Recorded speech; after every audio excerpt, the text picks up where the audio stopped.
لله نحمده ونستعينه ونستغفره ونؤمن به ونتوكل عليه ونعوذ بالله من شرور أنفسنا ومن سيئات أعمالنا من يهده الله فلا مضل له ومن يضلل فلا هادي له ونشهد أن لا إله إلا الله وحده لا شريك له ونشهد أن محمدا عبده ورسوله أما بعد فأعوذ بالله من الشيطان الرجيم إن الله وملائكته يصلون على النبي يا أيها الذين آمنوا صلوا عليه وسلموا تسليما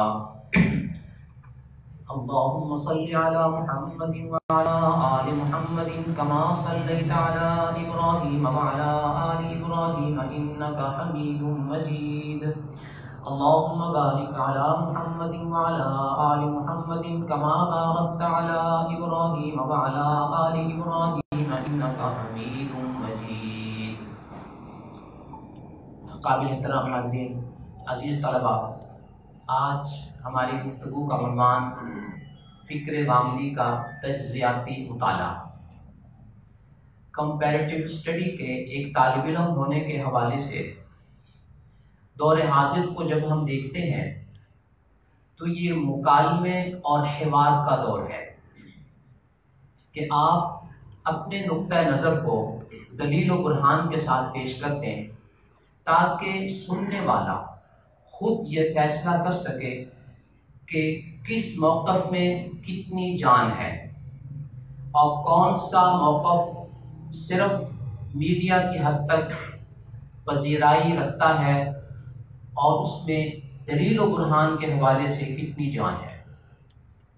آج 4 بنیادی عنوانات قرآن کریم کی قراءات، احادیث شریفہ، اجماع اور اجتہاد، اس حوالے سے کچھ ضروری گزارشات خود موصوف کی تحریر اور ان کی گفتگو کی روشنی میں آپ کے سامنے پیش کروں گا، اور ساتھ ہی ساتھ اس میں اہل سنت والجماعت، علماء اسلام کا موقف کیا ہے یہ بھی آپ کے سامنے پیش کیا جائے گا.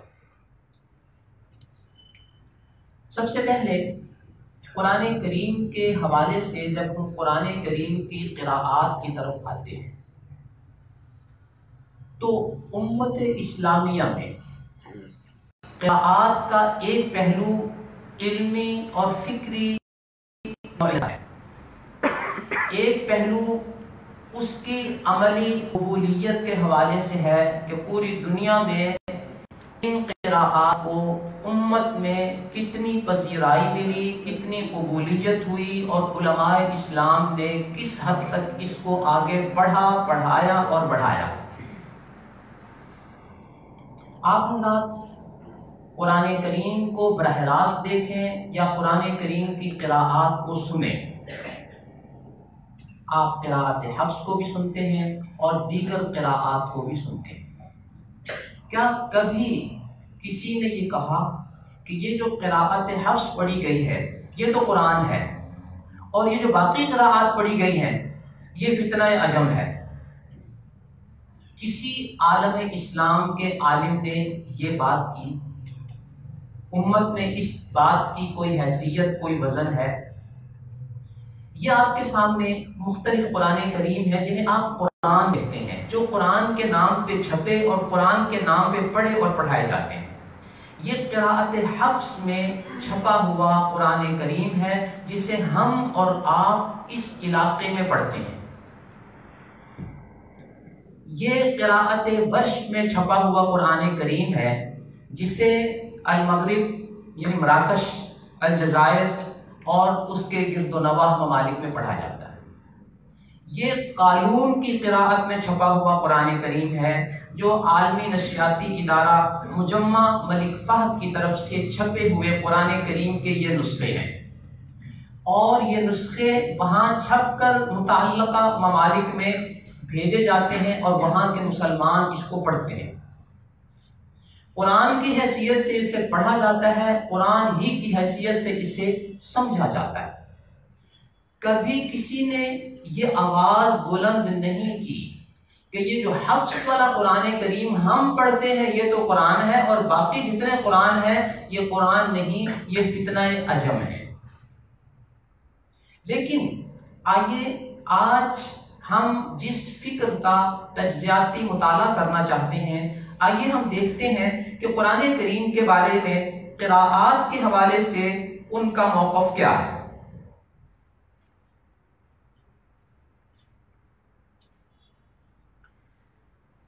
غامدی صاحب اپنی کتاب میں لکھتے ہیں، چنانچہ صحابہ کرام کے زمانے سے لے کر آج تک مسلمانوں کا قولی تواتر صرف اسی قراءت کو حاصل ہے،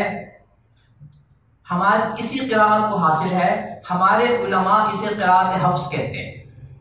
یہ قراءت حفظ کے بارے میں یہ کہتے ہیں کہ امت کا تواتر اسی پہ ہے جسے ہم قراءت حفظ کہتے ہیں۔ مزید وہ لکھتے ہیں، اس کے سوا کوئی دوسری قراءت نہ قرآن ہے اور نہ اسے قرآن کی حیثیت سے پیش کیا جا سکتا ہے۔ یہ قراءت ورش ہو، قالون ہو یا دیگر قراءات ہوں، کتنی بڑی جرأت اور جسارت کی بات ہے۔ یہ صفحہ نمبر 27 پہ یہ لکھتے ہیں کہ نہ اسے قرآن کی حیثیت سے پیش کیا جا سکتا ہے اور نہ ہی اسے قرآن کہا جا سکتا۔ اب قرآن کی قرآنیت سے انکار کر دینا یہ کتنی بڑی جرأت اور جسارت ہے۔ بظاہر اس کی وجہ کیا ہے؟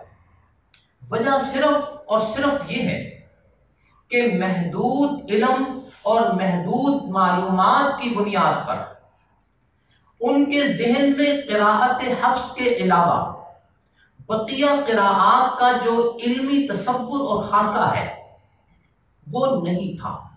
نتیجتاً انہوں نے اتنی بڑی غلطی، جرأت اور جسارت کر لی کہ ان قراءات پر مبنی قرآن کریم کے نسخے کی قرآن ہونے سے انہوں نے انکار کر دیا۔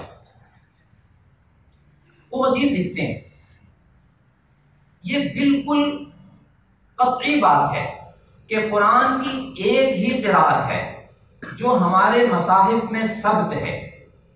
اس کے علاوہ اس کی جو قراءتیں تفسیروں میں لکھی ہوئی ہیں یا مدرسوں میں پڑھائی جاتی ہیں یا بعض علاقوں میں لوگوں نے اختیار کر رکھی ہیں، وہ سب انہی فتنوں کی باقیات ہیں۔ یہ جو فتنوں کی باقیات ہیں، یہ میزان کے صفحہ 32 کا جو میرے پاس ایڈیشن ہے، اس ایڈیشن کی روشنی میں اسے فتنوں کی باقیات کہہ رہے ہیں۔ یہ 7واں ایڈیشن ہے، لیکن جب آپ اس کے سابقہ ایڈیشن کی طرف آتے ہیں تو آپ کو حیرت ہوگی کہ وہاں جو لفظ انہوں نے استعمال کیا وہ آپ خود نوٹ فرمائیں کہ اس کے پہلے ایڈیشن میں وہ اس سلسلے میں کہتے ہیں، یہاں لکھا کہ انہی فتنوں کی باقیات ہیں، جبکہ اسی میزان کے دوسرے ایڈیشن میں وہ لکھتے ہیں وہ سب اسی فتنہ عجم کی باقیات ہیں، کہ یہ دیگر جو قرآن کریم کی قراءات ہیں یہ اجمیوں کے فتنے کی باقیات ہیں۔ یہ طبع دوم میں انہوں نے لکھا، اور اس سے پہلے کے جو حوالے ہیں یہ میزان کے صفحہ 27، 32 اور 29 پہ انہوں نے ارشاد فرمایا۔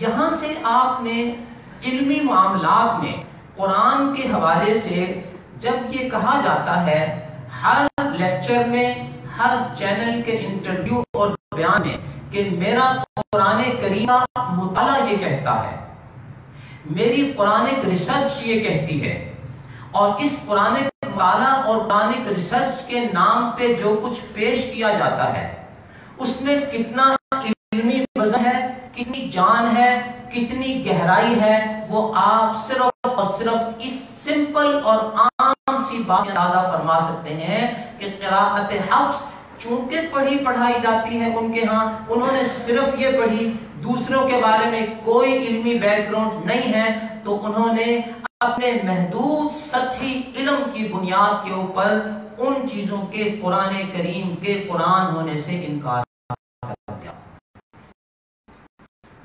یہ پہلی مثال ہے صرف قرآن ریسرچ اور قرآن مطالعے کے حوالے سے۔ آگے ہم بڑھتے ہیں حدیث شریف کے حوالے سے ان کے موقف میں بنیاد کیا ہے۔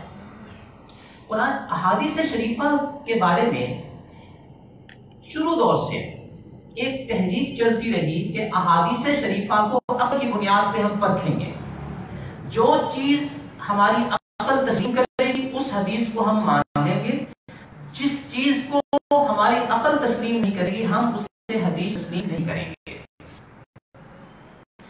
یہ صورتحال قدیم دور میں معتزلہ سے ہوتی ہوئی آگے بڑھتی رہی اور علماء اسلام نے عقل و فلسفے کی بنیاد پر ان کے دلائل کا توڑ کیا، لوگوں کو سمجھایا اور ان کے ذہن کی درستگی کی۔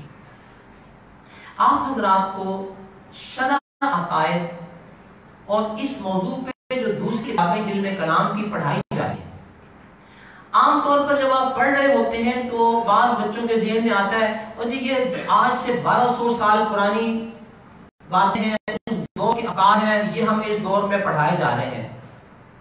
بیٹا یہ آپ کو پڑھائے جا رہے ہیں اس بنیاد پر کہ آپ ان کی اساس کو سمجھیں۔ اساس کو جب سمجھ آئیں گے تو پھر دور حاضر کے فتنوں کا مقابلہ آپ کے لیے آسان ہوگا۔ میں آپ کو اس کا بنیادی سرا پکڑاتا ہوں۔ یہ جو عقل پرستی کے نام پہ فتنوں کا آغاز ہوا اور خلافت عباسیہ میں مامون الرشید کے دور میں بیت الحکمت کے نام سے ایک ادارہ قائم کیا گیا جس میں فلسفہ یونانی کا عربی زبان میں ترجمہ کیا گیا، اور یہ عربی ٹرانسلیشن لوگوں نے پڑھی۔ پڑھنے کے بعد ان کے ذہن میں یہ بات آئی کہ یہ جو قرآن کریم کا تصور ہے الذین یؤمنون بالغیب، غیب کا جو نظریہ اور ایمان کا تصور ہے، انہوں نے کہا نہیں، ہم ان چیزوں کو عقل پہ پرکھیں گے، اگر ہماری عقل تسلیم کرے گی ہم مان لیں گے، عقل تسلیم نہیں کرے گی ہم اسے مسترد کر دیں گے۔ تو یہ بیت الحکمت کے فلسفہ یونانی کے ترجمے کے پڑھانے کے نتیجے میں یہ جو فکری اختلافات تھے عقل کی بنیاد پر یہ منظم ہو کر سامنے آئے۔ اس دور کے علماء نے اسی فکر و فلسفے کو پڑھا اور پڑھ کر اسی فکر و فلسفے کی روشنی میں اسلامی عقائد کو ثابت کیا اور ان غلط افکار کو مسترد کیا، تاکہ وہ فتنے ختم ہو گئے اور رفتہ رفتہ ان کا وجود ہی اس دنیا سے ختم ہو گیا اور لوگوں کے عقائد اور افکار کی درستگی ہو گئی۔ آج آپ کو اس نام سے معتزلہ قدریہ جہمیہ آپ کو کوئی طبقہ نہیں ملے گا۔ یہ اس دور کے علماء کی محنت تھی کہ انہوں نے ان عقل پر مبنی نام نہاد فلسفہ یونانی کے افکار کو کس طرح اپنایا اور کس طرح علماء نے اس کو سمجھایا اور لوگوں کی اصلاح کی۔ کسی نہ کسی انداز میں یہ فتنے فلسفوں کی بنیاد پہ چلتے رہے۔ ہمارے بر صغیر پاک و ہند میں اس فلسفے کو منظم کرنے والی شخصیت جناب سر سید صاحب ہیں، جنہوں نے عقل کی بنیاد پہ ان چیزوں کو نئے سرے سے لوگوں میں متعارف کرایا، جن میں معجزات کا انکار، احادیث شریفہ کے حوالے سے نرم گوشہ، اور ہر وہ بات جو ان کی سمجھ میں نہ آئے عقل کی بنیاد پہ اس کو مسترد کر دینا، یہ تصور انہوں نے منظم کیا ہمارے اس خطے میں، اور یہ آگے منتقل ہوتا ہوا مختلف افراد سے ہو کر آپ کے ہاں پاکستان میں لاہور میں گلبرگ میں مسٹر غلام احمد پرویز نے اس انکار حدیث کے فلسفے کو آگے بڑھایا۔ ان کا ایک نئے رنگ میں اسی فکر و فلسفے کو نئے انداز پہ جناب جاوید احمد غامدی صاحب نے متعارف کرایا۔ یہ لفظ شروع میں شاید آپ کو تھوڑا سا بھاری لگے، لیکن جب میں آپ کے سامنے آج صرف بطور مثال دو چیزیں پیش کروں گا جس سے آپ کے سامنے صورتحال کھل کر واضح ہو جائے گی کہ کس طرح احادیث شریفہ کے لیے انکار کے نئے دروازے کھولے گئے، اور اس نہج پہ ان کو متعارف کرایا گیا کہ جب تک آپ بڑی گہرائی سے اس فکر کا مطالعہ نہیں کریں گے، آپ نہیں سمجھ پائیں گے کہ کہاں پہ جھول ہے اور انکار حدیث کہاں اور کس طرح ہو رہا ہے۔ پہلی مثال آپ نوٹ فرمائیں گے، سورہ بقرہ کی آیت نمبر 196 میں ہے، وَأَتِمُّ الْحَجَّ وَالْعُمْرَةَ لِلَّهِ، حج اور عمرے کو اللہ کے لیے پورا کریں۔ یہاں حج کا ذکر ہے، عمرے کا ذکر ہے کہ آپ احرام باندھتے ہیں صرف حج کا، آپ احرام باندھتے ہیں صرف عمرے کا۔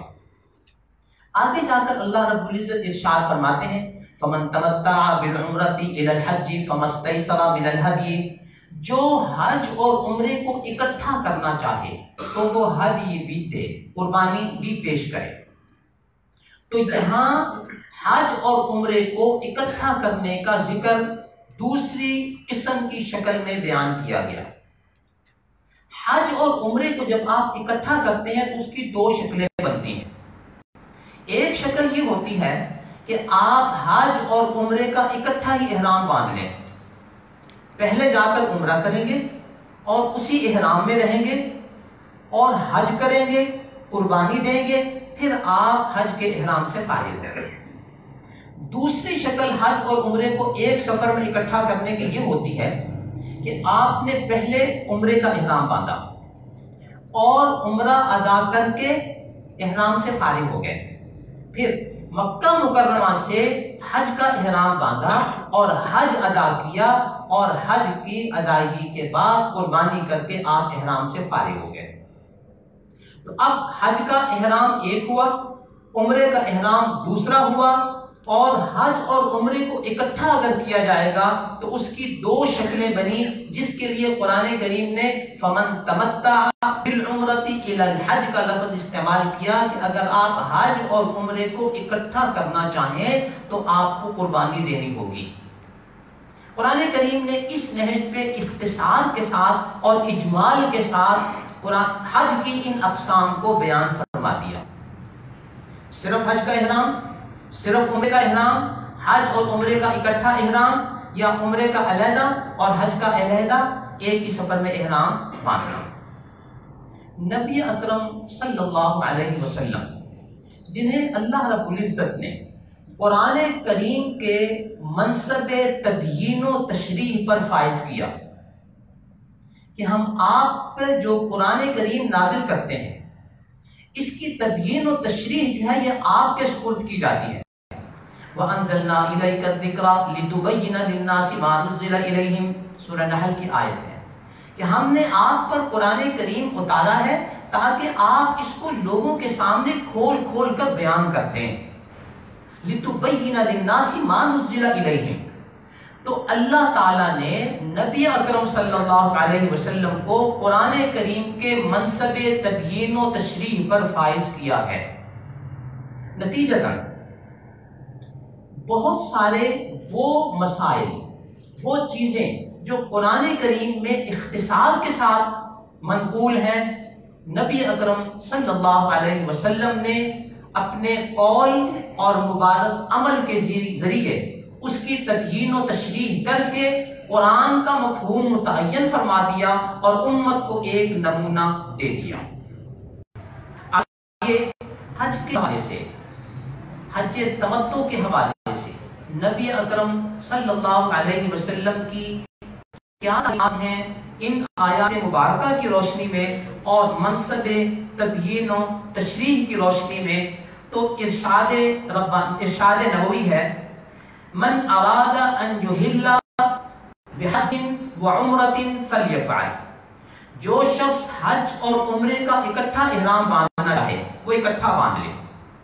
ومن اراد ان یحل بحج فلیفعل، جو صرف حج کا احرام باندھنا چاہے وہ صرف حج کا احرام باندھ لے۔ ومن اراد ان یحل بعمرۃ فلیحل، جو صرف عمرے کا احرام باندھنا چاہے وہ عمرے کا احرام باندھ لے۔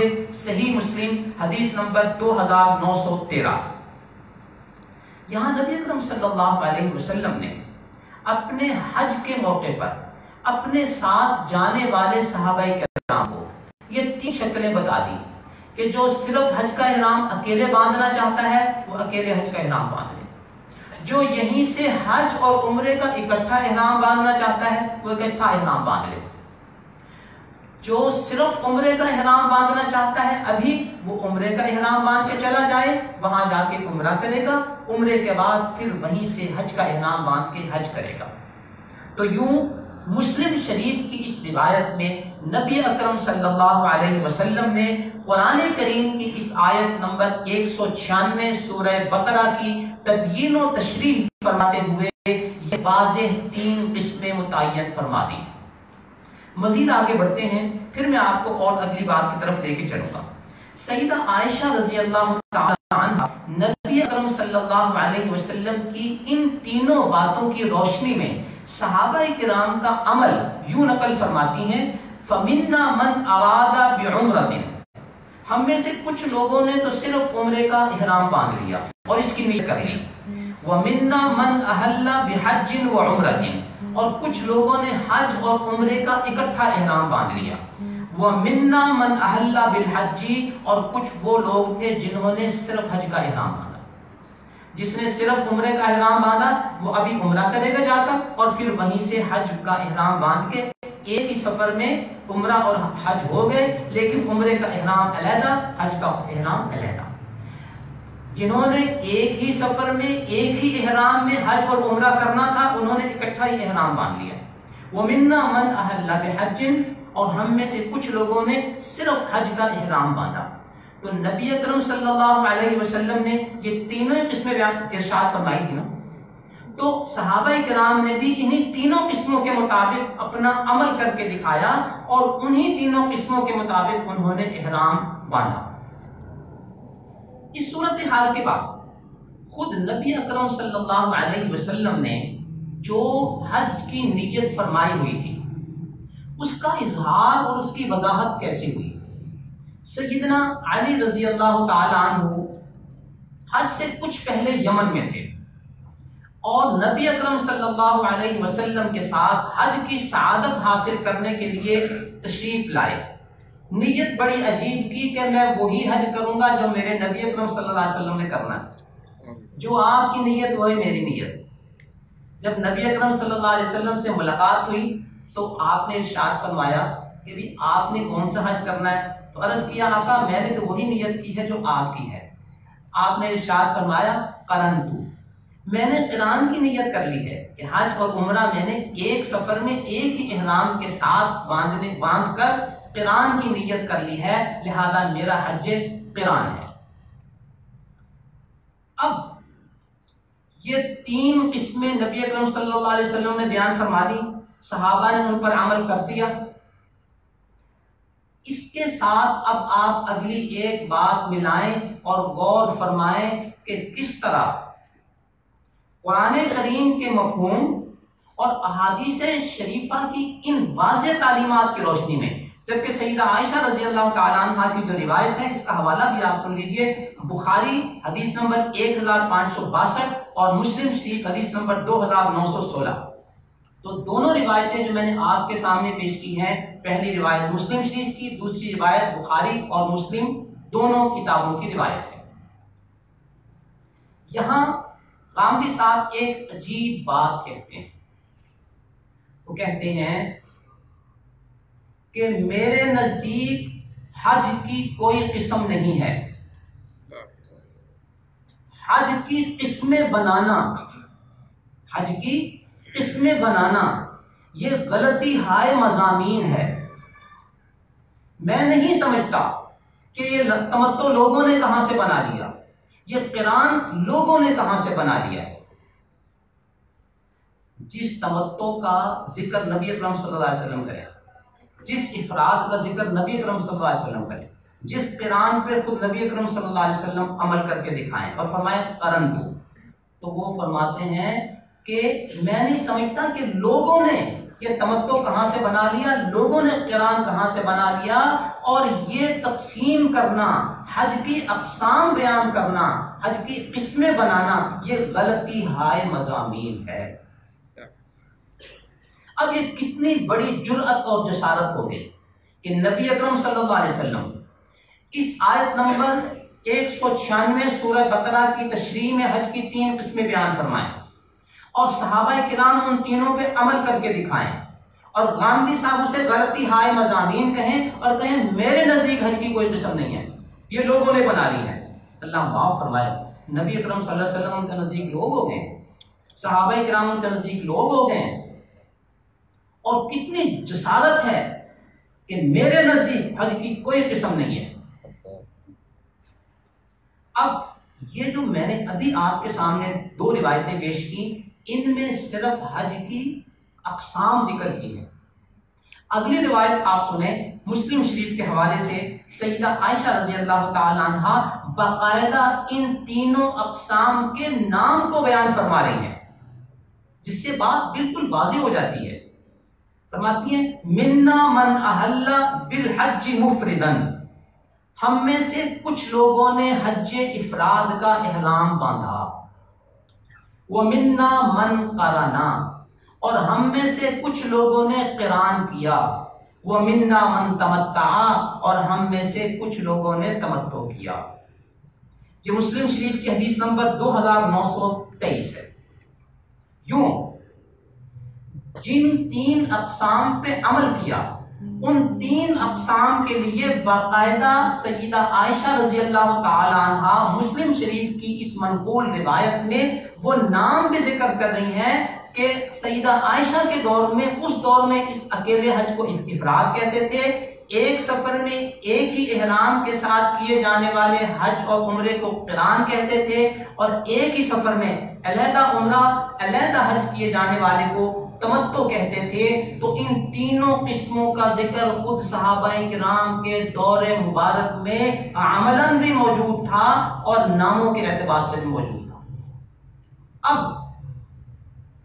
بخاری اور مسلم کی ان روایات میں صحابہ کرام کے حوالے سے، نبی اکرم صلی اللہ علیہ وسلم کے حوالے سے جب ان 3 اقسام کا ذکر بھی ہو گیا، ان کا نام بھی آپ کے سامنے آ گیا، تو اب فیصلہ ہم آپ پہ چھوڑتے ہیں، اپنے سامعین پہ چھوڑتے ہیں کہ اب ان اقسام کو غلطی ہائے مضامین کہنا، ان اقسام کو لوگوں کی بنائی ہوئی قسمیں کہنا، اور یہ کہنا کہ میرے نزدیک حج کی کوئی قسم نہیں، میں سمجھتا ہوں کہ یہ بہت بڑی جرأت اور جسارت ہے۔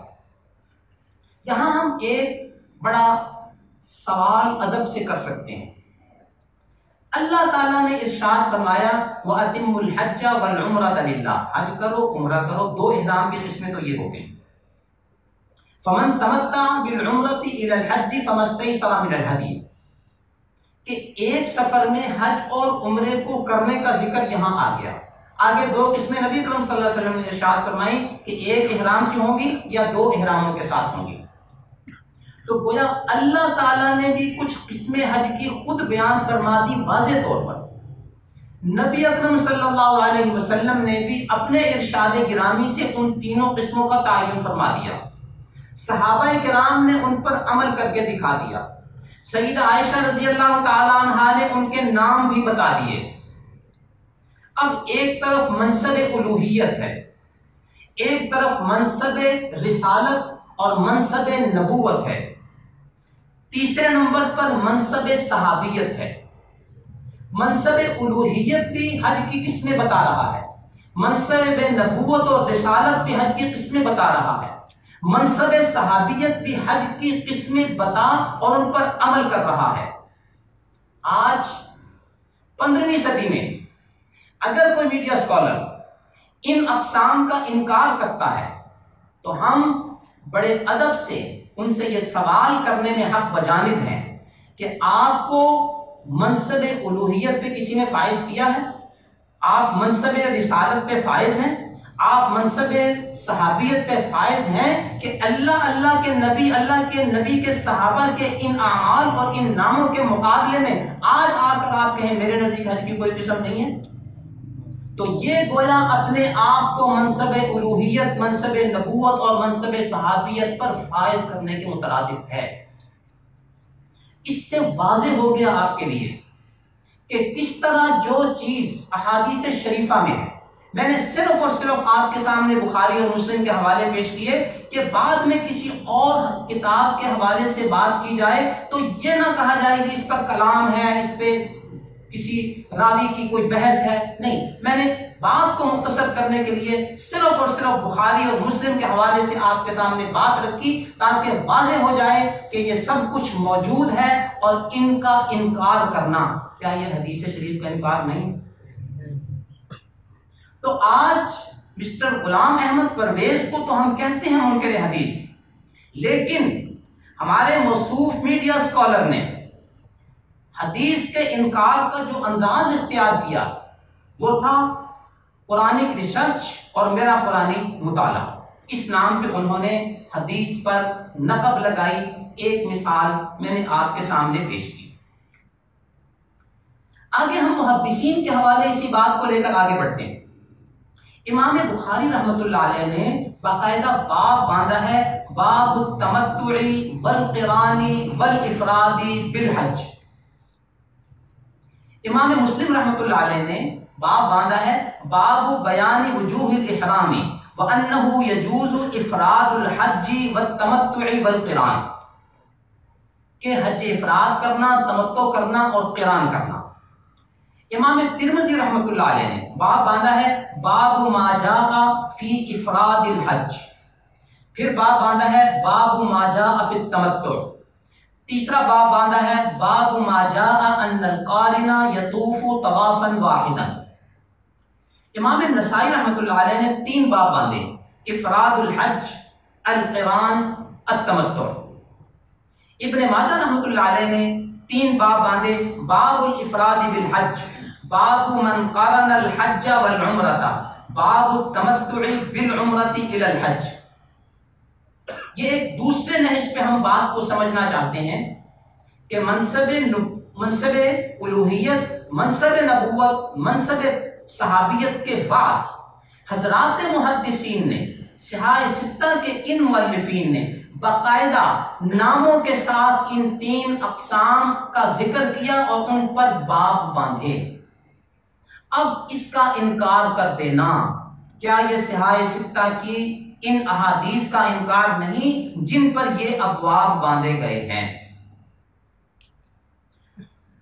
دوسری مثال انکار حدیث کے حوالے سے جو میں آپ کے سامنے بڑے اختصار سے عرض کرنا چاہوں گا۔ حضرت عیسیٰ علیہ السلام کے بارے میں قرآن کریم میں بھی کچھ اشارات موجود ہیں اور احادیث شریفہ میں بھی صراحت موجود ہے کہ قیامت سے قبل وہ آسمان سے زمین پر تشریف لائیں گے اور اس کی جو علامات، اس کی تفصیلات آپ صلی اللہ علیہ وسلم نے ارشاد فرمائی وہ کتب حدیث میں موجود ہیں اور مدون۔ قرآن کریم میں اس طرف جو اشارہ موجود ہے وہ سورہ زخرف کی آیت ہے، وَإِنَّهُ لَعِلْمٌ لِلسَّاعَةِ۔ سورہ زخرف کی آیت نمبر 61 ہے۔ اس سے پہلے وَلَمَّا ضُرِبَ ابْنُ مَرْيَمَ مَثَلًا، 57 نمبر آیت سے لے کر 61 نمبر تک، یہ 4 آیتیں اس سے پہلے حضرت عیسیٰ علیہ السلام کے بارے میں بات کر رہی ہیں، اور ان کے اس کے بعد آیت نمبر 61 کے بعد ان اللہ هو ربی و ربکم، 64 نمبر کے بعد سے لے کر یہ جو 3 آیتیں ہیں یہ بھی حضرت عیسیٰ علیہ السلام کے بارے میں بات کر رہی ہیں۔ تو ان کے درمیان میں اللہ تعالیٰ یہ فرما رہے ہیں وَإِنَّهُ لَعِلْمٌ لِلسَّاعَةِ، یہ ان آیات میں جہاں حضرت عیسیٰ علیہ السلام کا ذکر کیا جا رہا ہے انہی کے بارے میں اللہ فرما رہے وَإِنَّهُ لَعِلْمٌ لِلسَّاعَةِ، یہ عیسیٰ علیہ السلام یہ قیامت کی علامت ہے، یہ قیامت کا علم ہے کہ جب تشریف لائیں گے تو قیامت قائم ہو جائے گی۔ تو یہ قرآن کریم میں اس طرف یہ اشارہ موجود ہے۔ اس سلسلے میں امام طبری رحمۃ اللہ علیہ نے حضرت عبداللہ بن عباس رضی اللہ تعالیٰ عنہ، حضرت عوف، حضرت حسن، حضرت قتادہ اور حضرت سدی سے یہی روایت نقل کی ہے کہ وَإِنَّهُ لَعِلْمٌ لِلسَّاعَةِ میں یہ ضمیر غائب جو ہے یہ حضرت عیسیٰ علیہ السلام کی طرف لوٹتی ہے اور اس سے مراد حضرت عیسیٰ علیہ السلام ہے۔ اور آگے فرمایا گیا فَلَا تَمْتَرُنَّ بِهَا، اس میں تم کسی قسم کے شک میں نہ پڑ جانا۔ تو قرآن کریم میں جب یہ اشارہ آ گیا، آگے جا کر جب ہم بات کریں گے تو آپ کے سامنے بات کھلے گی کہ صورتحال کیا ہے۔ حضرت عیسیٰ علیہ السلام کے نزول کے حوالے سے صحیح بخاری، صحیح مسلم میں 10 روایات اور دیگر کتب میں 20 روایات صحیح روایات موجود ہیں۔ میں صرف 2 روایتیں بطور نمونہ وقت کی قلت کے پیش نظر آپ کے سامنے رکھنا چاہوں گا اور پھر ہم بات کو آگے بڑھائیں گے۔ نبی اکرم صلی اللہ علیہ وسلم ارشاد فرماتے ہیں والذی نفسی بیدہ لیوشکن ان ینزل فیکم ابن مریم حکما مقسطا، جس ذات کے قبضے میں میری جان ہے ان قریب عیسیٰ علیہ السلام تم میں اتریں گے ایک فیصل اور انصاف کرنے والے کی حیثیت سے۔ صحیح مسلم حدیث نمبر 242 کتاب الایمان، صحیح بخاری باب قتل الخنزیر۔ تو صحیح بخاری، صحیح مسلم میں نبی اکرم صلی اللہ علیہ وسلم والذی نفسی بیدہ کی قسم کھا کر کہہ رہے ہیں کہ عیسیٰ علیہ السلام آئیں گے قیامت سے پہلے۔ دوسری روایت والذی نفسی بیدہ کے الفاظ کے ساتھ لَيُحِلَّنَّ ابْنُ مَرْيَمَ بِفَجِّ الرَّوْحَاءِ حَاجًّا أَوْ مُعْتَمِرًا۔ نبی اکرم صلی اللہ علیہ وسلم ارشاد فرماتے ہیں جس ذات کے قبضے میں میری جان ہے، لَيُحِلَّنَّ، آپ طالب علم جانتے ہیں کہ یہاں لام تاکید بھی ہے اور نون تاکید بھی ہے۔ پکی بات ہے کہ حضرت عیسیٰ علیہ السلام احرام باندھ کر روحا سے گزریں گے حج کے لیے اور عمرے کے لیے۔ روحا کہاں پہ ہے؟ مدینہ منورہ سے مکہ مکرمہ جاتے ہوئے چند کلومیٹر کے فاصلے پہ مقام روحا ہے، تقریباً 70 کلومیٹر کا فاصلہ ہے۔ یہ روحا کے مقام سے نبی اکرم صلی اللہ علیہ وسلم نے ارشاد فرمایا کہ عیسیٰ علیہ السلام بھی حج اور عمرے کا احرام باندھے ہوئے مکہ مکرمہ کا سفر کریں گے۔ لَيُحِلَّنَّ، آئندہ وہ آئیں گے اور سفر کریں گے۔ تو ابھی سفر کرنا ان کا باقی ہے، وہ یہ سفر کریں گے اور نبی اکرم صلی اللہ علیہ وسلم نے اس کو والذی نفسی بیدہ کے ساتھ ذکر فرمایا۔ صحیح مسلم کی حدیث نمبر 1252 کتاب الحج۔ 2 روایتیں صرف میں نے بطور نمونہ پیش کی، بقیہ روایات آپ اہل علم ہیں، سنتے اور پڑھتے رہتے ہیں۔ واضح طور پر قرآن کریم کا بھی اشارہ آ گیا وَإِنَّهُ لَعِلْمٌ لِلسَّاعَةِ، اشارہ نہیں بلکہ صراحت آ گئی، اور نبی اکرم صلی اللہ علیہ وسلم نے اس مضمون کی بہت ساری روایات جو ہیں وہ ارشاد فرمائیں کہ عیسیٰ علیہ السلام قیامت سے پہلے تشریف لائیں گے۔ اب ذرا سنیے، یہ موصوف کی کتاب میزان ہے، اس کے صفحہ نمبر 178 پہ وہ لکھتے ہیں نزول مسیح کی روایتوں کو، نزول مسیح کی روایتوں کو اگرچہ محدثین نے بالعموم قبول کیا ہے، لیکن قرآن مجید کی روشنی میں دیکھیے تو وہ بھی محل نظر ہیں۔ صحیح مسلم ایک طرف، صحیح بخاری ایک طرف، دوسری روایتیں ایک طرف، اور یہ قرآن اور حدیثوں کو ٹکرا رہے ہیں کہ وہ محل نظر ہیں۔ وہ قرآن تو نہیں کہتا کہ عیسیٰ آئیں گے، لیکن حدیثیں کہتی ہیں عیسیٰ آئیں گے، تو یہ محل نظر ہیں۔ قرآن اور حدیثوں میں یوں ٹکراؤ پیدا کر کے انہوں نے یہ کوشش کی، میں چونکہ قرآنک ریسرچ اسکالر ہوں، میں قرآن کے مطالعے کا علم بردار ہوں، لہٰذا حدیثوں کو میں نے قرآن سے ٹکرا کر مسترد کر دینا ہے اور کہنا ہے کہ جی قرآن میں چونکہ مجھے نزول مسیح کی بات نہیں ملی، لہذا میں انہیں محل نظر کہتا ہوں۔ اگلی بات جب آئیں گے تو میں اس طرف آپ اس کی وضاحت کروں گا۔ اس واقعے کی طرف، یعنی عیسیٰ علیہ السلام کے نزول کی طرف، اس واقعے کی طرف کوئی ادنا اشارہ بھی قرآن کے بین الدفتین کسی جگہ مذکور نہیں ہے، ادنا اشارہ بھی قرآن کے بین الدفتین کسی جگہ موجود نہیں ہے۔ میں نے اسی لیے شروع میں سورہ زخرف کی جو آیت نمبر 61 آپ کے سامنے تلاوت کی، وَإِنَّهُ لَعِلْمٌ لِلسَّاعَةِ، اور عرض کیا کہ اس سے پہلی آیات میں بھی عیسیٰ علیہ السلام کا ذکر، ان کے بعد والی آیات میں بھی عیسیٰ علیہ السلام کا ذکر، تو یہاں بھی پھر وَإِنَّهُ لَعِلْمٌ لِلسَّاعَةِ عیسیٰ علیہ السلام ہی اور کوئی چیز نہیں ہے۔ اور جن صحابہ اور ان کے شاگردوں کے حوالے سے وضاحت ہو گئی کہ اس سے مراد عیسیٰ علیہ السلام ہی ہیں، مفسرین کا موقف بھی میں نے آپ کے سامنے ذکر کر دیا۔ پہلے انہوں نے کہا کہ یہ احادیث جن میں نزول مسیح کا تذکرہ ہے یہ قرآن کے مقابلے میں محل نظر ہیں، اور اب یہ کہتے ہیں کہ قرآن میں مابین الدفتین عیسیٰ علیہ السلام کے نزول کا ادنا سا اشارہ بھی موجود نہیں ہے۔ آگے کہتے ہیں علم و عقل اس خاموشی پر مطمئن ہو سکتے ہیں۔ یہ اگر آپ پوری بات پڑھ لیں تو میں آپ کو پوری بات پڑھ کے سناتا ہوں۔ نزول مسیح کی روایتوں کو اگرچہ محدثین نے بالعموم قبول کیا ہے، لیکن قرآن مجید کی روشنی میں دیکھیے تو وہ بھی محل نظر ہے، اس لیے کہ مسیح علیہ السلام کی شخصیت قرآن مجید میں کئی پہلوؤں سے زیر بحث آئی ہے۔ ایک جلیل القدر پیغمبر کے زندہ آسمان سے نازل ہونے کا واقعہ کوئی معمولی واقعہ نہیں ہے، لیکن موقع بیان کے باوجود اس واقعے کی طرف کوئی ادنا اشارہ بھی قرآن کے بین الدفتین کسی جگہ مذکور نہیں ہے۔ اب آگے خود نتیجہ مرتب کرتے ہیں، علم و عقل اس خاموشی پر مطمئن ہو سکتے ہیں۔ یہ سوالیہ نشان وہ دے رہے ہیں، آگے سوالیہ نشان دے کر کہ مقام بیان میں جب بیان نہیں ہے تو کیا علم و عقل اس پہ مطمئن ہو سکتے ہیں؟ آگے جملہ کہتے ہیں اسے باور کرنا آسان نہیں ہے، باور کرنا یعنی اسے تسلیم کرنا آسان نہیں ہے۔ تو پہلی بات انہوں نے بنیاد ہی غلط بنائی کہ قرآن کے بین الدفتین عیسیٰ علیہ السلام کا ادنا سا اشارہ بھی موجود نہیں ہے۔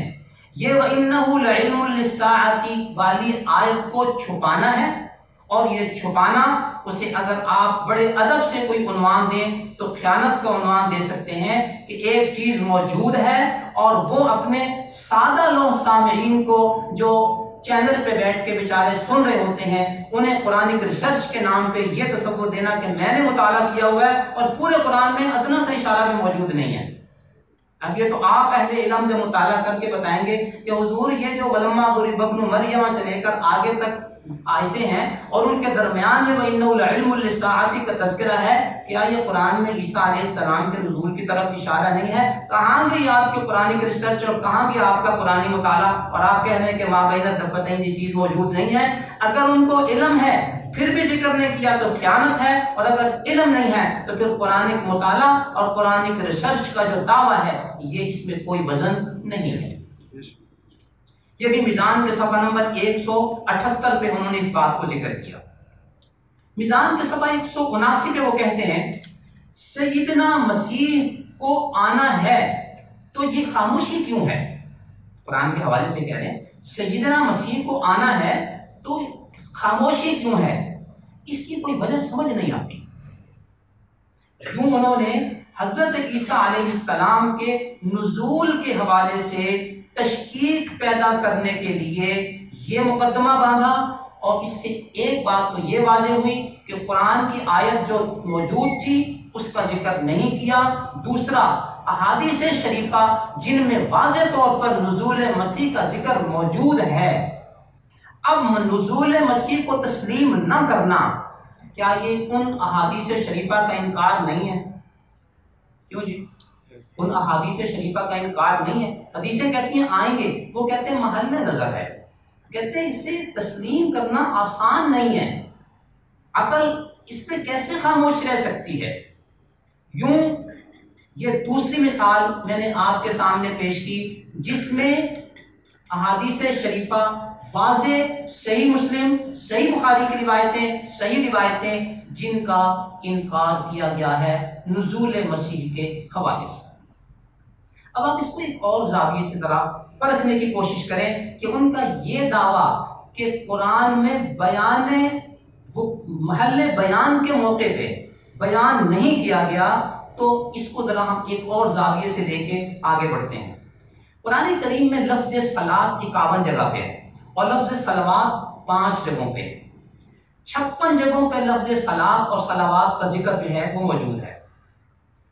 تو جو ان کا منہج مطالعہ ہے اس کی روشنی میں ہم اس کہتے ہیں اللہ تعالیٰ نے 56 جگہوں پہ جو صلاۃ کا ذکر کیا ہے تو ایک جگہ پہ بس ذکر کر دیتے نا نماز کا، اور باقی جو 55 جگہ ہیں ان میں ہمیں نماز کا طریقہ بتاتے، نماز کے اوقات بتاتے، نماز کی رکعات بتاتے، نماز کے مسائل بتاتے۔ یہ موقع بیان ہے نا، کہ قرآن نے اتنا تو کہہ دیا وَأَقِیمُوا الصَّلَاةَ، نہ تو 5 واضح اوقات کا ذکر ہے، نہ رکعات کا ذکر ہے، نہ اس کے ارکان و شرائط اور فرائض و واجبات کا ذکر ہے، نہ بقیہ طریقہ کار کا ذکر ہے، کوئی ذکر پورے قرآن کریم میں نہیں ہے۔ تو جب 56 جگہوں پہ اللہ تعالیٰ بیان فرما رہے ہیں تو یہ محل بیان نہیں تھا کہ یہ ساری کی ساری چیزیں اللہ بیان کر دیتے نا۔ تو جب محل بیان میں بیان نہیں کیا تو جو فلسفہ آپ نے حضرت عیسیٰ علیہ السلام کے حوالے سے مرتب کرتے ہوئے یہ کہا کہ یہ جب بیان نہیں کیا گیا تو عقل کیسے خاموش رہ سکتی ہے اور اس کو باور کرانا آسان نہیں ہے، تو آئیے اب میدان میں، اب قرآن میں محل بیان میں نہ نماز کے اوقات ہیں، نہ رکعات ہیں، نہ ان کی تعداد ہے، نہ ان کے مسائل ہیں، تفصیلات ہیں۔ محل بیان میں جب بیان نہیں ہے تو جس طرح آپ نے نزول مسیح کا انکار کیا، جس طرح آپ نے حج کی اقسام کا انکار کیا، جس طرح وہاں نبی اکرم صلی اللہ علیہ وسلم کی تبیین و تشریح کا انکار کیا، جس طرح نزول مسیح کے حوالے سے نبی اکرم صلی اللہ علیہ وسلم کی تبیین و تشریح کا انکار کیا، تو اگر اس اصول کو مان لیا جائے تو پھر دین کی بنیادیں ہل جائیں گی، پھر نماز کا وجود بھی آپ کو ثابت کرنا مشکل ہو جائے گا اور فلسفہ وہی آئے گا کہ محل بیان میں عدم بیان ہے۔ سیدھی سی بات ہے، 56 جگہوں پہ ذکر کر دیا، ایک جگہ پہ ذکر کافی تھا، باقی سب میں جو ہے باقی مسائل آنے چاہیے تھے، اوقات آنے چاہیے تھی، رکعات آنے چاہیے تھی، محل بیان ہے۔ لیکن اسی میزان میں جگہ جگہ پہ انہوں نے یہ سب کچھ خود اس نبی اکرم صلی اللہ علیہ وسلم کی تبیین و تشریح جو ہے اسے قبول کیا۔ میزان کے صفحہ 381 پہ حج و عمرہ کے مواقیت کا ذکر کیا کہ اس کے جو میقات ہیں یہ کون سے ہیں۔ تو میقات کا ذکر تو آپ حدیثوں سے لے رہے ہو اور حدیث میں جو اقسام بیان ہوئی ہیں ان کا انکار کر رہے ہو۔ اگر اقسام حج کا انکار کرنا ہے تو پھر میقاتوں کا بھی انکار کر دو۔ قرآن میں تو میقات کا کہیں ذکر نہیں ہے، یہ ذوالحلیفہ، یہ یلملم، یہ ذات عرق، یہ قرن منازل، کیا ان کا ذکر قرآن کریم میں کہیں آپ کو ملتا ہے؟ جب حج کا ذکر ہے، مقام بیان ہے اور کسی میقات کا ذکر نہیں ہے، اگر آپ میقات کے ذکر کو، اگر حج کے تمام مسائل کو آپ اپنی میزان میں احادیث شریفہ کے حوالے سے قبول کر رہے ہیں، وہاں تبیین و تشریح قبول ہو رہی ہے، تو پھر حج کی اقسام میں کیوں قبول نہیں ہو رہی؟ اسی میزان میں جب آپ نماز کے اوقات کو بیان کر رہے ہیں کہ فلاں جگہ پہ رکعات اتنی ہے، تعداد اتنی ہے، نمازیں اتنی ہیں، ٹائم اتنے ہیں، آپ اسی میزان میں یہ چیزیں تو حدیث شریف سے قبول کر رہے ہو، تو یہاں بھی یہ فلسفہ جو نزول مسیح میں آپ نے کہا کہ مقام بیان میں بیان نہ ہونے کی وجہ سے ہماری عقل مطمئن نہیں ہو سکتی، اسے باور کرنا آسان نہیں ہے، تو یہاں پر وہی فلسفہ قابل قبول کیوں نہیں رہا؟ وہی فلسفہ یہاں پہ قابل عمل کیوں نہیں رہا؟ اگر وہ موقف صحیح تھا تو یہاں غلط ہے، اور اگر یہ صحیح ہے تو پھر وہاں کا موقف غلط ہے۔ یہ بات ہمیں خود اسی میزان کی روشنی میں دیکھنی ہے۔ نزول مسیح میں مقام بیان میں عدم بیان، اور پورے قرآن میں حج کے موقع پہ میقات عدم بیان، مسائل عدم بیان، نماز عدم بیان، کوئی تفصیلات نہیں ہے۔ تو اگر وہاں عدم بیان ہے تو یہاں بھی عدم بیان تھی نا، وہاں کیوں قبول نہیں ہے اور یہاں کیوں قبول ہے؟ تو یہی ہوا، جہاں جی چاہا مان لیا، جہاں جی چاہا مسترد کر دیا۔ یہ ہے انکار حدیث کا وہ پہلو جو انتہائی خطرناک ہے، اور اگر اس کو تسلیم کر لیا جائے تو پورے دین کی بنیادیں ہل جائیں گی کہ نبی اکرم صلی اللہ علیہ وسلم کی تبیین و تشریح کو اگر مسترد کر دیا جائے، جس طرح انہوں نے حج کی اقسام میں کیا اور جس طرح نزول مسیح میں کیا، تو پھر دین کی ساری بنیادیں ہل جائیں گی، اس لیے کہ پھر نماز کی تعداد، رکعات، تفصیلات، مسائل یہ بھی نہیں ملیں گے، اور حج کا تفصیلی طریقہ بھی نہیں ملے گا۔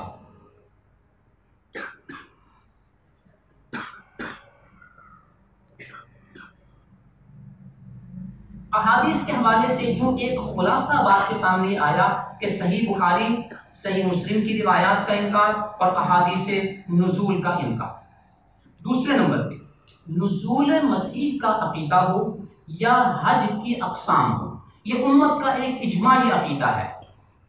تو نزول مسیح کا انکار اور حج کی ان اقسام کا انکار یہ اجماعی عقیدے کا انکار ہے۔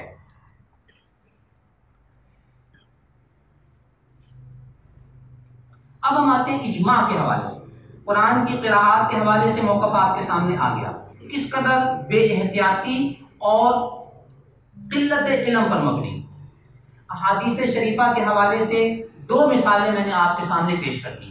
اب ہم اجماع کے حوالے سے جو امت اسلامیہ کے تمام مکاتب فکر میں، چاہے وہ حنفی، مالکی، شافعی، حنبلی ہوں، دیگر مسالک ہوں، اجماع سب کے ہاں مسلم ہے، لیکن موصوف کا موقف جب آپ سنیں گے آپ کو حیرت ہوگی کہ وہ اپنی کتاب مقامات کے صفحہ 152 153 پہ لکھتے ہیں، جب فقہا کا دور شروع ہوا تو اس کے ساتھ ایک چوتھی چیز کا اضافہ کر دیا گیا، یہ مسلمانوں کا اجماع ہے۔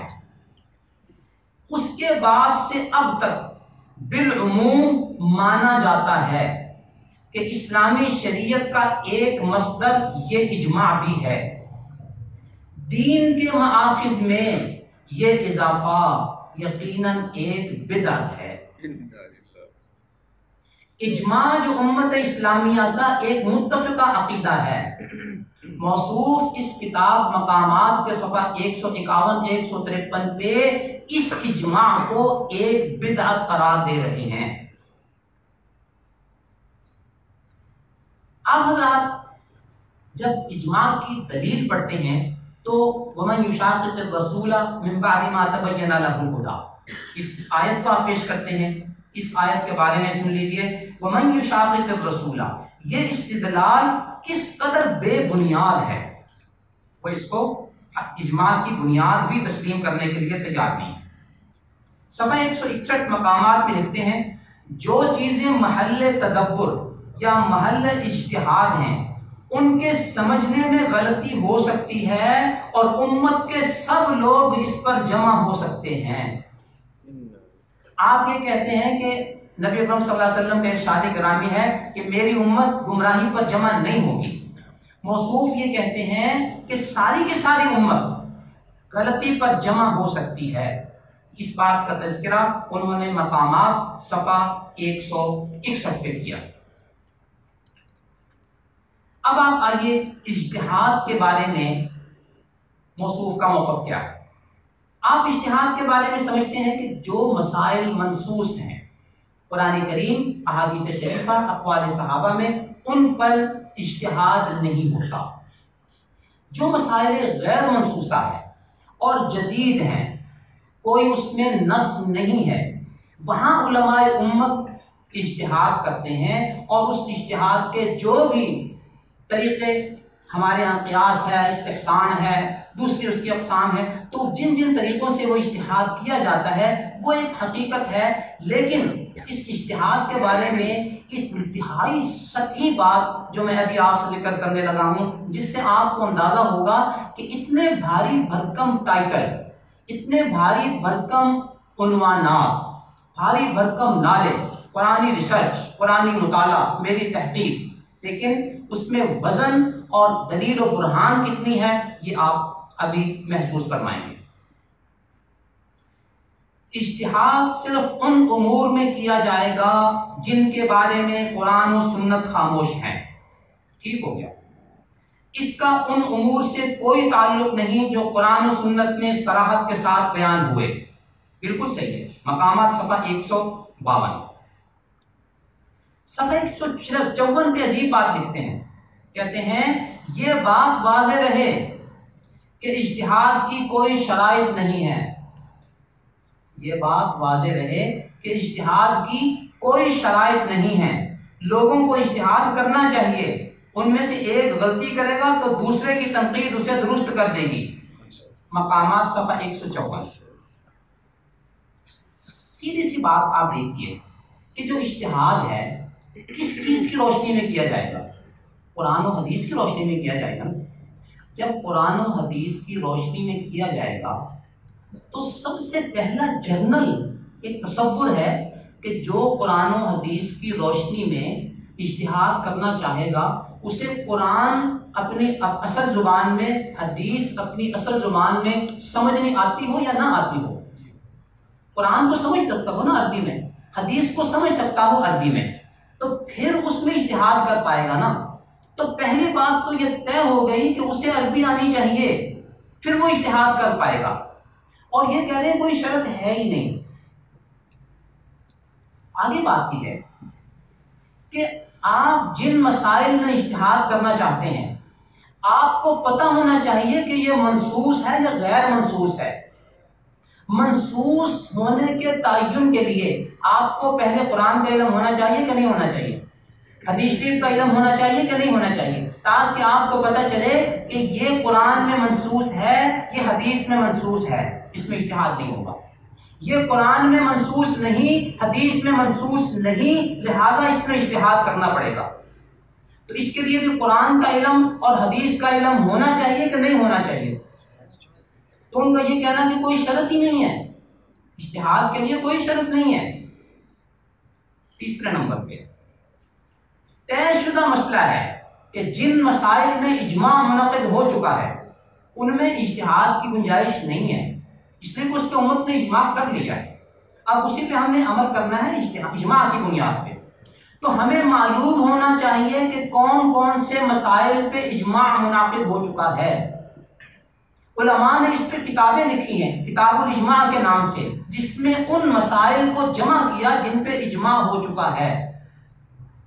تو جس نے اجتہاد کرنا ہے اسے معلوم ہونا چاہیے کہ یہ مسئلہ مجمع علیہ ہے، اس پہ اجماع منعقد ہو چکا یا نہیں ہو چکا۔ اگر ہو چکا تو اجتہاد نہیں ہو سکتا، اگر نہیں ہوا اور قرآن و حدیث میں منصوص بھی نہیں ہے پھر اس میں اجتہاد کی گنجائش ہوگی نا۔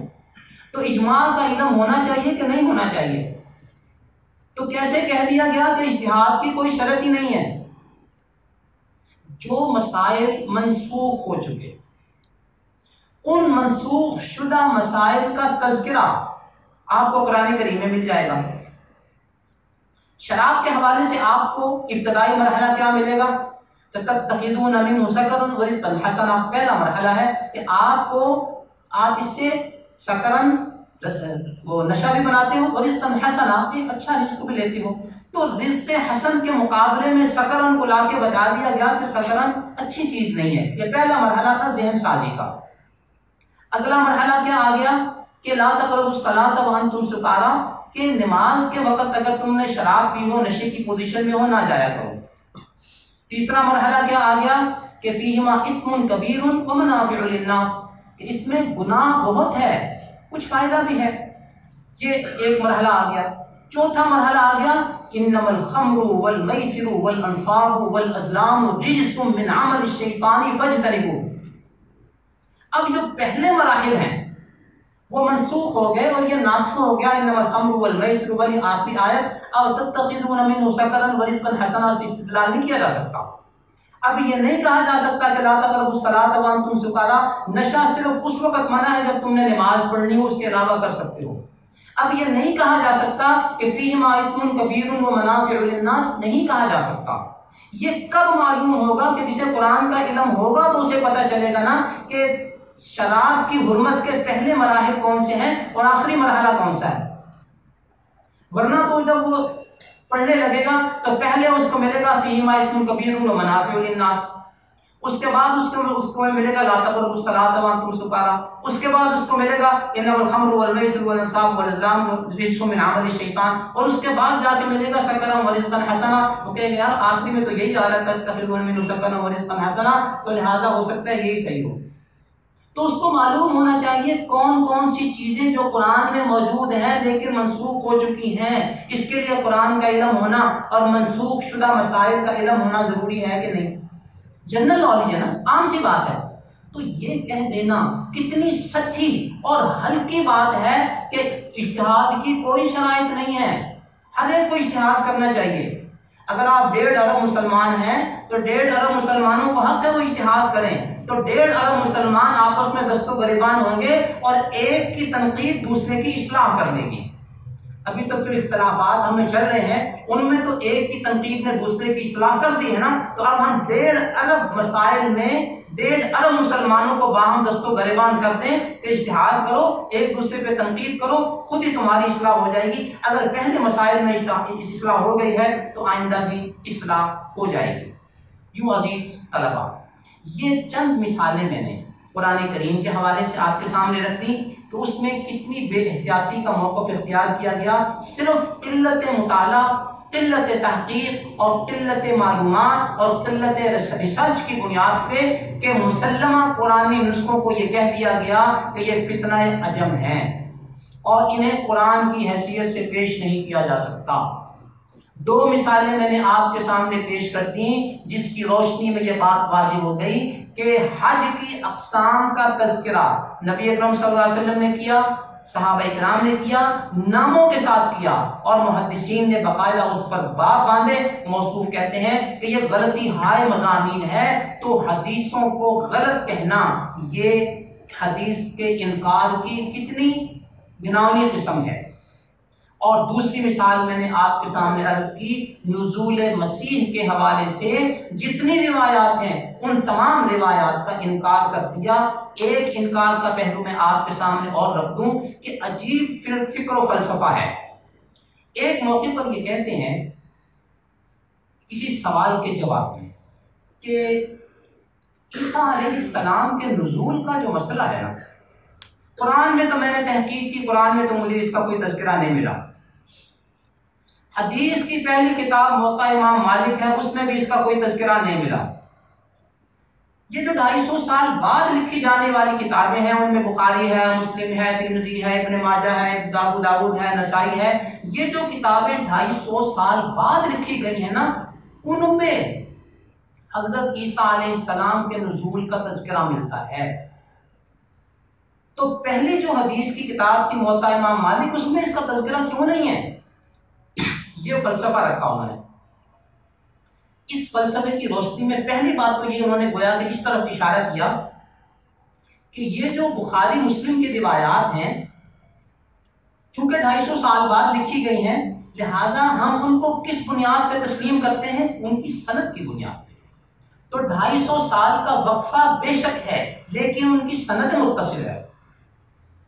یہ جو قرآن کریم کی قراءات ہیں ان کی سند متصل ہے، ایک ایک لفظ ایک ایک آیت کی سند ہے، اور جن علماء کی طرف یہ منسوب ہے قراءات، وہ امام حفص و امام ورش و دوسرے حضرات ہوں، تو ان کے ہاں باقاعدہ ایک ایک کلمے ایک ایک آیت کی سند ہے۔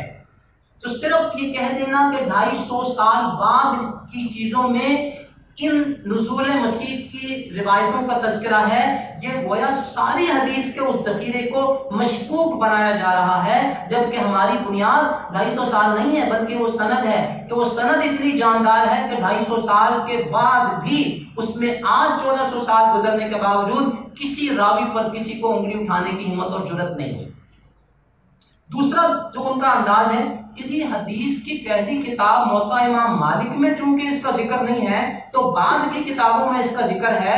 اب اگر آپ نے قرآن اور پہلی حدیث کی کتاب کا موقف لینا ہے تو پھر تو بات واضح ہے، اور اگر 250 سال بعد والا موقف لینا ہے تو پھر آپ نزول مسیح کے قائل ہو جائیں۔ اس کا مطلب یہ ہوا کہ موطا امام مالک میں موقوف اور مرفوع حدیثوں کی کل تعداد، بلکہ موقوف سے بھی کم درجے کے جو اقوال ہیں وہ 700 کے قریب ہیں۔ گویا ان 700 کے علاوہ باقی جو ذخیرہ احادیث ہمیں بخاری، مسلم، دیگر کتب احادیث میں ملتا ہے وہ سارے کا سارا چونکہ موطا امام مالک میں نہیں ہے تو کیا وہ سارے کے سارے کو انہوں نے اپنے اس اصول کی بنا پر مشکوک نہیں بنا دیا؟ یوں محترم عزیز طلباء، یہ وہ پہلو ہیں حدیث شریف کے حوالے سے رستے پیدا کرنا، تشکیک پیدا کرنا، انکار کی گنجائش پیدا کرنا، اور یہ دو مثالیں میں نے آپ کے سامنے عرض کی۔ اجماع کے حوالے سے، اجماع جو کہ امت اسلامیہ کا اجماعی موقف ہے، اس کو دور حاضر کی بدعت قرار دینا، کیا یہ امت اسلامیہ کے سے ایک علیحدہ انفرادی موقف اختیار کرنا نہیں ہے؟ اجتہاد کے حوالے سے کتنا سطحی موقف ہے کہ ہمارے سال اول کا بچہ اگر اس سے بھی یہ بات پوچھی جائے جو میں نے آپ کے سامنے عرض کی کہ اجتہاد کے لیے یہ موٹی موٹی باتیں تو ہونی چاہیے نا، تو وہ بھی کہے گا بالکل یہ تو پکی بات ہے، اس کے بغیر کوئی چارہ نہیں ہے۔ لیکن یہ کہہ دینا کہ اجتہاد کی کوئی شرائط نہیں ہے، اس سے آپ موصوف کے علم کی سطحیت اور اس کے ہلکے پن کا اندازہ فرما سکتے ہیں۔ لیکن اس کے پس منظر میں اس کے اوپر جو ٹائٹل لگایا جاتا ہے وہ اسکالر کا، وہ قرآنک ریسرچ کا، وہ قرآنی مطالعے کا، اور اس میں کتنی جان ہے دلیل و برہان کی روشنی میں نے آپ کے سامنے ان 4 عنوانات پر عام فہم مثالوں کے ذریعے صورتحال قرآن و حدیث کی روشنی میں، خود ان کی کتاب مقامات کی روشنی میں، ان کی کتاب میزان کی روشنی میں آپ کے سامنے پیش کر دی۔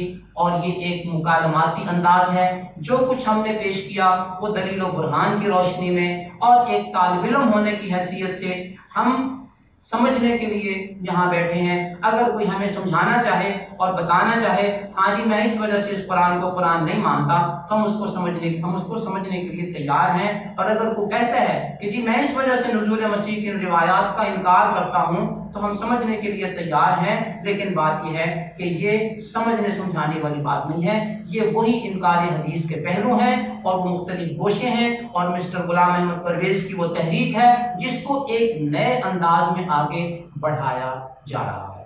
دعا ہے اللہ تعالیٰ مجھے آپ کو اسلام پر زندہ رکھے، ایمان پر موت عطا فرمائے۔ عزیز طلباء، یہ قیامت کا قرب ہے، فتنوں کا دور ہے، اور عجیب عجیب عنوانات کے ساتھ یہ فتنے میرے اور آپ کے سامنے آ رہے ہیں اور ہمارے ایمانوں کو کھوکھلا کر رہے ہیں۔ اگر کوئی شخص اس قرآن کریم کا انکار کرتا ہے تو کیا اس کی نجات ہو جانی ہے؟ اگر کوئی ایک حدیث کا بھی انکار کر دیتا ہے، وہ چاہے حج کے حوالے سے ہے کہ میں انکار نہیں، میں نے غلطی ہائے مضامین کہتا ہوں، تو اگر کوئی حدیث کو غلطی ہائے مضامین کہتا ہے کیا اس کی نجات ہو جانی ہے؟ کیا نزول مسیح کی جو روایتیں صحیح بخاری صحیح مسلم میں موجود ہیں، اگر کوئی ان کا انکار کرتا ہے، ان میں تشکیک پیدا کرتا ہے، تو کیا اس کی گنجائش ہے کہیں نجات کی؟ تو یہ وہ فتنے ہیں جو بڑے خوبصورت انداز میں میرے اور آپ کے سامنے ریسرچ اور مطالعے کے نام پر آتے ہیں۔ لہٰذا ہمیں متوجہ اور متنبہ رہنا ہے، اپنے ایمان کی حفاظت کی دعائیں مانگنی ہیں، اور قرآن کا جو تصور ہے اس تصور الذین یؤمنون بالغیب پر ہم نے پکا ایمان رکھنا ہے۔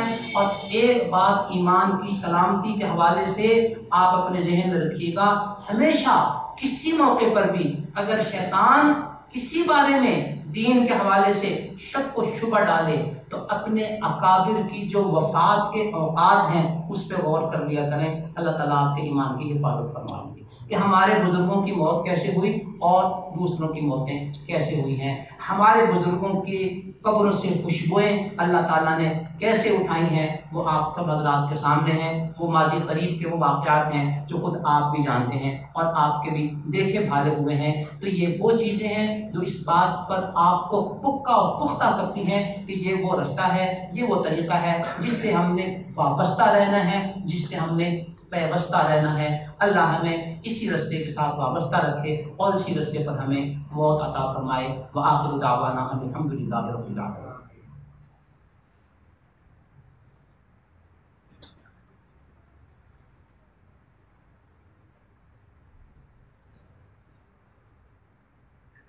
وہ کیا سوچ اور فکر ہے جس کی بنیاد پر گاندھی صاحب مسلمہ مسائل کا رفتہ رفتہ انکار کرتے چلے جا رہے ہیں؟